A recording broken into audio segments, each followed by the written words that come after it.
So we are in the 13th season of the save. We're predicted to finish in 9th, and we have finished in the top 5 in consecutive seasons, and I'm hoping we can continue that run.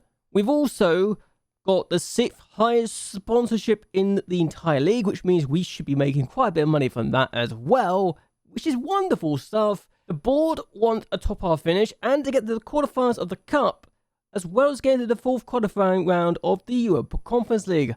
I want to get in the group stage of the Conference League this season because I'm desperate for more European football and extra exposure. We are one upgrade away in the training facilities to being the best in the country in terms of our training facilities, which is something we need to try and do in the future, and I'm probably going to do after we get more money from the European football. With all of our affiliates right now, I'm hoping to bring more in, even if we have Monaco right now, which is not the end of the world, but we do have this team in the 3rd tier. I'm hoping they can get promoted so we can potentially send a load of players down to the 2nd tier in an attempt to get most of our players 2nd tier football. And given that we have all of these teams right now in our affiliates, a load of professional teams and some professional teams, we're looking very good, and we are getting players from Romania and Slovakia, hopefully, to be part of our youth intakes. The question is, how are we doing in European football, and how are we going to do in the league? Let's find out together. So going straight into the fixtures, we didn't have the best of starts against Club when we drew 0-0, but we won our first Europa Conference League game 4-0 before we beat OFK Beograd by 3-0, and then August was not great. We didn't have the best of times. We actually drew in Belarus. We then lost in the league to Vostovec. We then took on the end and beat them both times. That was great. But Stankon drew against us, and then we lost 3 of the last 4 matches, including a team in Bulgaria in the Europa Conference League 4th qualifying round, meaning we're not even in the group for the 2nd year running. And the fact that Sparta Subotica beat us by a 0 also hurts, but the Partizan result was not shocking. What wasn't great though was the fact that we did actually continue to start failing, and TSC drawing against us 0-0 was not great, but we did win after we were beaten 1-0 in the next game. Paleta Novi Sad and Zetipor, and then Novi Paza all being beaten before Metalek drew 0-0 against us, but we then beat Red Star in the league before we win against Redniki No in the first round of the Cup. We then go ahead and lose 2-0 against Napadak, and then we decide to actually show what we can do, winning the next 2 games against Redniki Nis, then 5-0 against Kolaboro, before FK Radar teams beat us 2-0, before Vostok beat us again for the 2nd time running. Stancom then lose to us, and we get our revenge on Spartak Subotica, before FK Partizan beat us twice in a row, once in the Cup and once in the league. It's not great. As things stand in the league though, we are currently in 5th place and hoping we can do a lot better. We are pretty much out of the title race already. Partizan have already qualified for the top half with 9 games to go, which says how good they've been, and the fact they've only dropped 7 points all year is kind of nuts. But yes, Vostok in 2nd place by some distance. Red Star have got him in hand, but are only 7 points behind. And then we have TSC and ourselves, and Napatak and Sparta and Vojvodina all within just 5 points of each other. European football is not looking like it is a surefire thing. We had a youth intake preview, and goalkeeper, centre-back, DM. Those other 3 positions were looking great. We even got a wide midfielder and a striker that could be good, though I'm not expecting the best from that. But Alexander Prishovic is also doing great things for us. But this intake is apparently still just a 4.5-star intake, which says a lot, just how much they generally don't think it's going to be amazing, even though we've got all these positives. So let's see what else we can get in the youth intake, and if anything else came up at all. So we're back, and we're now doing quite well for ourselves. We've actually taken 4 wins in the last 5 matches. We've only had 5 matches where the youth intakes already arrived, but 2-0 win against TSC, a 5-0 win against Vojvodina, a 4-2 victory against Paleta Novi Sad, a 1-0 win against Latibor, and a 0-0 draw against Vipaza is good for our chances in the league, surely. We're also now 5th place in the league and 1 point away from securing a top half place for next season and a chance to get into European football. It's good that we're doing this now, but all I had to do was apparently change my tactic slightly. What I changed was I went from balance to positive in my mentality, and suddenly we scored more goals and we're a bit more confident and a bit more proactive. It's surprising just what little I had to change and just what we needed to do to improve our chances. And as you can tell, we actually had a really good intake. A lot of players with 4-star potential or more, so we're going to go over each and every single one of them. Darko Arsic is really good as a right back, and he does need a lot of work, but at the age of 15, he's rather promising and is considered good enough to be a third-tier player only. We've also got the likes of Marko Josipovic, and I think this guy could be a wonderkid in the future. 16 years of age, already considered good enough to be a second-tier player at the age of 16. We're going to try and train him to be further up on the lines for the wings, but as an inverted winger, he looks very, very exciting. We also have the likes of Nenad Nikolic, and I think could be really good. 6'1", yes. His technicals need a bit of work, but physically and potentially mentally, he's got a lot of things to like. If I have to be honest with you, I'm very excited about Boban Vesanovic, and I think you can see why. He's already got 2 player traits that are useful. He likes to try and beat the offside trap. He does like to try and lob the goalkeeper, but that still can be worked on. He's also got 16 pace and 14 acceleration. He's fairly professional. He's a striker, even if he could be better as a winger. But I think he's a striker personally. Though we've also got a goalkeeper who's considered to be a promising goalkeeper on arrival, and as a sweeper keeper on support, could be great. Does need work on his first touch and his passing, but he's already considered a promising goalkeeper by the media, which is perfect as far as I'm concerned. We also have the likes of Nenad Olovic, and he's professional. He's a young centre-back, 6 foot, does need work, but 13 tackling is great. And he can also play as a DM, and I think deep line playmaker isn't out of the question for him, even if his vision teamwork needs work. It's not outside the realms of possibility, is it now? And we've also got the likes of Zlatan Malijic, and I think as a winger, could be exciting, could also be really good as an attacking midfielder. He could also be quite good as a striker. He is unambitious, he does like to play killer balls often, but he likes to lob the goalkeeper, and he's 6'3". He's got potential. We've also got a first player from one of our affiliates, and Vladislav Jako is potentially the DM we're told to expect, and I'm excited for him. He's got good potential. Doesn't have a lot of common ability right now, but potentially could be exciting. And how do I know he's from my affiliates? Well, this is how. Our nationality, he needs to be in the country for another 1,094 days. He's only completed 1 day, and he's come from Nitra. If that doesn't tell me where he's from and who sent him to us, I don't know what does. The last player we're going to talk about is Ivan Vukotic, and again, exciting, young talent. Does need work, and 5 tackling is not ideal, but he's got the spirit of personality and he's enthusiastic. I can't fault him for that. So, we are back, and we played the last couple of games. So, after we drew 0 against Novi Pazzo, we won 2-1 against Montenegrin before we beat Red Star by 3-1 at home. So, we've done a double over Red Star. We then lost 2 games in a row by 1-0 before Vustovac, in the start of the final phase, held us to 1-0 draw. We then drew Stancombe 1-0 before we beat Partizan 2-0 and Novi Pazzo 3-0. TSC were held to a draw by us. We then lost to Red Star before we managed to beat Novovac by 2-0. So, where do we finish? In the end, we got 4th place. The reason TSC have not officially got their European place yet is because of the Cup final. The Cup final is actually between Red Star and Kuri Stancombe. Stancombe not in the top 5, so you can understand why they've not officially said that Red Star going to get it yet. But Partizan not winning the Cup for the first time in 5 years. Red Star are looking for their first trophy since 2022, when they won the league. They've not won the Cup since 2021. It's been a long time since they've won this trophy. And with Stancombe finishing 6th place, you can understand why TSC are slightly concerned. And let's go through the season review. It's not looking too bad, actually. Still not competitive, but we let a load of players go out on transfers. We actually sold Popovic for 8.5 thousand.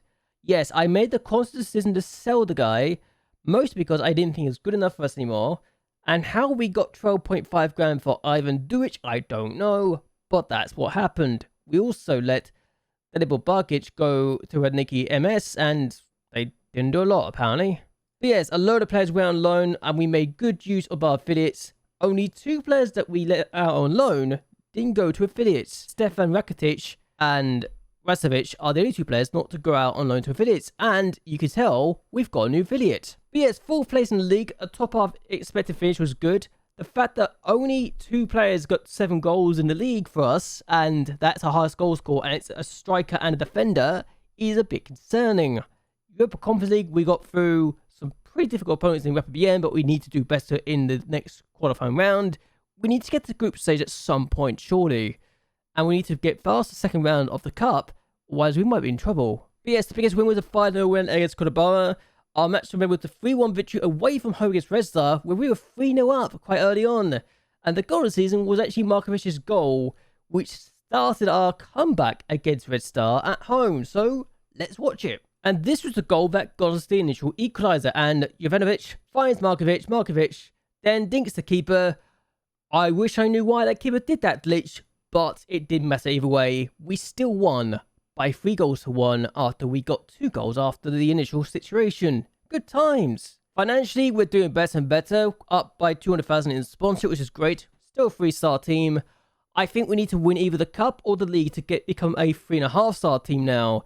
Broadcast revenue, corporate hospitality, prize money, and matchday commercial and retail are all going up as well, which is useful. And the fact we're making $250,000 in merchandise sales is great, even if our top shirt sellers are Bajranovic, Belic, Milosevic, Milotic, and Puzic. The team of the year is this, and you can already tell what is going to happen, who's winning some awards. Milotic had a bad season. He only got 70 goals and 4 goals in other competitions, so we need to potentially get the best out of him or move him on. But the fact that he was the worst player says a lot about our goal scoring problem, doesn't it? But yes, fan player of the season was actually Marko Milicevic. He's also the young player of the season. Markovic getting the goal of the season. Milotic was the top goal scorer with 11 goals. Vuk got 10 assists. Milicevic getting 9 player of the match awards and an average rating of 7.5. Column getting 130 passes per 90 is useful. Puzic has now made 454 appearances in the league and might be looking to be moved on. I haven't decided that yet. But yes, this is our club vision now, and it's looking good. Mid-table finish, though. That's surprising. I like to think we can do better. They want me to make the most set pieces because the fact that our second top goal scorer in the league was a defender who scored 7 goals from set pieces says a lot, and I think we can work at this quite nicely, personally. So I referred to the fact we've got a new affiliate, and we've got Letet Levac as an affiliate, and I can negotiate this affiliate. So whether or not I've done this for next season, I don't know yet, but we are going to do that at some point. We've also got another affiliate in Hungary, which I could also negotiate. So Hungarian and Bulgarian players potentially coming for our youth intakes. Yes, please. We've already got 2 clubs, so we're going to do that abroad. Let's make it 2 more. So in the end, TSC did get into Europe because Red Star did win their first cup in a very long time. Sparta Sputica and FK Rad were trying to avoid relegation, and FK Rad went down. Baka Palanka have 1 away goals. Yes, away goals are still a thing in this competition, but it's never sad as Zlatibor also went down with FK Rad. So, who went up? Well, Modest Luxina and Bersek have gone up. This is actually the first time I've seen Bersek for the get promoted to this division, so it's interesting to see them come up, but we've got a new opponent in the top flight, and it's nice to have variety. Red Star only won by a goal to nil in the cup final in the end, which tells you just how difficult it was for them to break down Stankom, so good for them. But they also did something remarkable this year. Red Star were in the Europa Conference League final and actually almost did something. They took on Newcastle United. They were absolutely battered, but they only lost by a goal to nil. But Red Star were in the Europa Conference League final and almost did something remarkable. So, surprisingly, there's been a Serbian club in a European final, and they're quite good, apparently, it seems like. So, there you go. I'm just disappointed we didn't get to the group stage, but if Red Star can get to the final of this competition, then surely we can get to the group stage next year, right? We're now looking at this season preview, and we actually got up to 7th. We're now 50-1 in odds, and Milicevic is now one of the best players in the division. He's 6th on the list, and that's exciting to say the least, I like to think. So we're looking at squad depth, and we're going to go through just 3 goalkeepers. Stefan Belic is understandably the best goalkeeper in the squad. He's now got a resolute personality, and he's a leading player for this division, so exciting times. The fact that Vukotic is actually considered the second best goalkeeper, is remarkable and is already improving. Jankovic is actually the third best goalkeeper, and we've now got 3 goalkeepers that are at least 2-star in ability, which is kind of nice. But only one of them, the 2-star ability, is good enough to be considered a second-tier player, so good times. And given we got rid of Popovic, this is now our best goalkeeper, and Zivkovic is not good enough to be a top-flight player yet, but I think he will be if he's allowed to develop and grow. I just hope he doesn't get a serious injury or anything, so we can at least say this guy's good enough. He got a 6.91 average rating in the league. I like to think he's good at what he does. And God forbid we actually have an injury, Arsic is going to be the person who's the second best in the option. And then we have Babic, which doesn't fill me much confidence that I don't have the best depth in this role, but at least we've got 3 options at least, and it's better than nothing, I suppose. The left back position, Milanovic is still our best left back. It's not ideal that he's only considered to be a good player for the second tier, and we can't help that. We do have Josip Bujic in the next best player award, and again, not ideal. This is our second best player in the left back position that's not a right back or a centre back. And then you got Milos Vodovanovic, which is not ideal again. So left back and right back, we need more strength and depth, I think, in the future. Still, centre backs. Marko Milosevic is quite good. He's inconsistent, yes, but he's considered a leading player for the top flight, and that, for me, is exciting. It tells me that we have a lot of good things. He is wanted by clubs. Partizan want him, as do Puskas, but I think we can keep hold of him. Ladin Hozo is also quite good. He's only considered to be a good player for the division, though, so there's something that needs to be worked on, but it's better than nothing. He's also wanted, this time, by Empoli and Arba, so I don't think he's going to leave us. As long as we're in Europe and finally European places, he's going to stay with us, I think. Radoslav Murder is the third best centre-back, and that's exciting that he's quite good. He's considered to be a good player for this division, which is saying a lot as a centre-back. He's only got 3.5-star potential ability, but he's a good player. I think we're fine with that. What isn't so great is that Mandic is still considered the 4th best centre-back. He's good enough to be a second-tier player, but his potential's gone down the toilet, and I don't know why. Though we do have quite a few players who could be good enough in long term to replace him. Nikolic is considered the 6th best centre-back in the team, and that could be concerning. And then you got Manja Kolom, who is the best DM in the team, and that's exciting. What's not so exciting is the fact that Olovic is considered the 2nd best DM in the team. I wish I was joking, but he's actually getting better and better, and can now be a better centre midfielder. Why, though? Why? At least Vladislav Jacko is considered the 3rd or 4th best. Yeah, this is the 3rd best DM. That's not a centre-back or anything else. That's concerning, isn't it? He's also very inconsistent. I wish he wasn't. Elias Bajromovic is considered the best centre midfielder, and that's great for our point of view. It really is. It shows that having a player who's consistent and is good enough for the league is great. He doesn't have big matches, but it's not the end of the world. He is an international now with 13 caps. Rakitic is still our 2nd best centre midfielder right now, but we have options, I think, after him. And even though he's now only considered a decent player, he's also 28. He's been around for so long that he's almost considered 30, and that's weird to me. He's also our captain, which is slightly awkward. Igor Petrovic, though, is going to be a superstar. I just see this guy being potentially the best player in midfield that we've ever had. He's inconsistent, yes, but it's better than nothing, right?